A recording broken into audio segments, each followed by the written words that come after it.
Sebelum kita melanjutkan membaca kisah Neira menikahi jadi yang kedua, sebelumnya jangan lupa pencet tombol subscribe-nya. Terima kasih. Di pinggir jalan, Naira yang tengah menunggu taksi bersama Novi melihat motor yang berhenti di depan mereka. "Naira, gue pulang duluan ya," seru Novi sambil beranjak dari tempat duduk menuju motor yang berhenti di depan mereka. "Hati-hati dan langsung pulang woi. Ingat, jangan pacaran mulu," sorak Naira.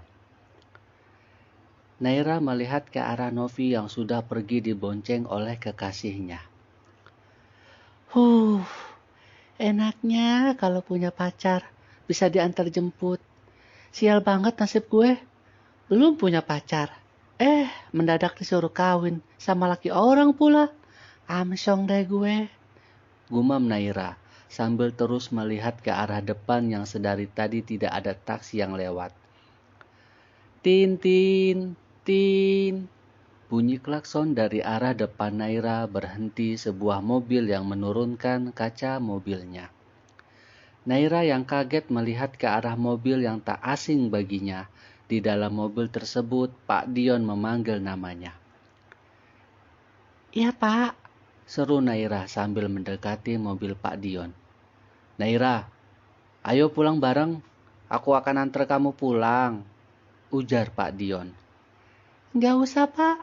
Nanti ngerepotin Bapak," basa-basi Naira padahal dalam hatinya senang banget dapat tumpangan gratis. "Sudah, nggak usah basa-basi seperti tidak biasa aja aku anterin pulang." Dion membuka pintu samping mobilnya. "Hehehehe, iya Pak," seru Naira lalu masuk ke dalam mobil Pak Dion. Di dalam mobil, "Naira, sudah saya bilang, kalau di luar jam kerja, panggil saya Dion. Tidak usah panggil Pak, kesannya saya tua banget," seru Pak Dion sambil melihat ke arah Naira yang tersenyum. "Hehehehe, Bapak nih. Maksud saya Dion. Yang bilang Dion tua berarti matanya katarak tuh." Hihihi, ucap Naira sambil tertawa keras.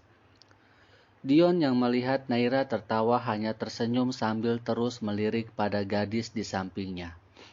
Entah kenapa sejak bertemu Naira, Dion merasa ada yang berbeda di hidupnya yang datar ini. Kalau melihat dari fisik Naira, itu biasa saja sama seperti gadis pada umumnya, yang berperawakan sedang, kulit putih, rambut yang pendek sebahu. Bisa dikatakan jauh dari kata cantik dan seksi. Tapi, jika sedang bersama Naira, Dion bisa menjadi dirinya sendiri. Kalau dibilang cinta pada Naira, Dion juga masih bimbang pada hatinya. Tapi yang jelas, dia merasa nyaman jika di dekat Naira. "Dion, Dion, Dion, ngapain lihat-lihat gue? Nanti naksir loh," Naira berkata sambil menggoda Dion. "Apaan sih, Nay? Naksir dari mananya? Sama cewek kayak lu gini," Dion berkata sambil mengacak-ngacak rambut Naira. Ih, jadi berantakan nih rambut gue," seru Naira. Deret, deret, deret. Naira membaca pesan yang masuk. Desah Naira. "Kenapa, Nay? Apa ada masalah?" Dion melirik pada Naira. Nggak apa-apa." Naira tersenyum kecil lalu menatap jendela samping mobil. Mobil berhenti di depan sebuah rumah bercat putih. Rumah sederhana tempat Naira tinggal. Naira tinggal di tempat itu sendiri sejak kedua orang tuanya meninggal. Hanya rumah itu satu-satunya peninggalan dari orang tuanya. "Terima kasih Dion. Yang sering-sering aja ya antar gue pulang. Hehehehe," ucap Naira sambil mengedipkan matanya.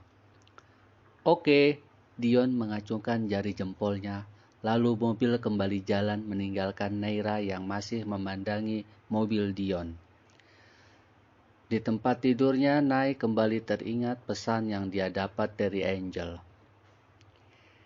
"Jangan lupa, besok kita ketemu di Cafe X jam 11 siang.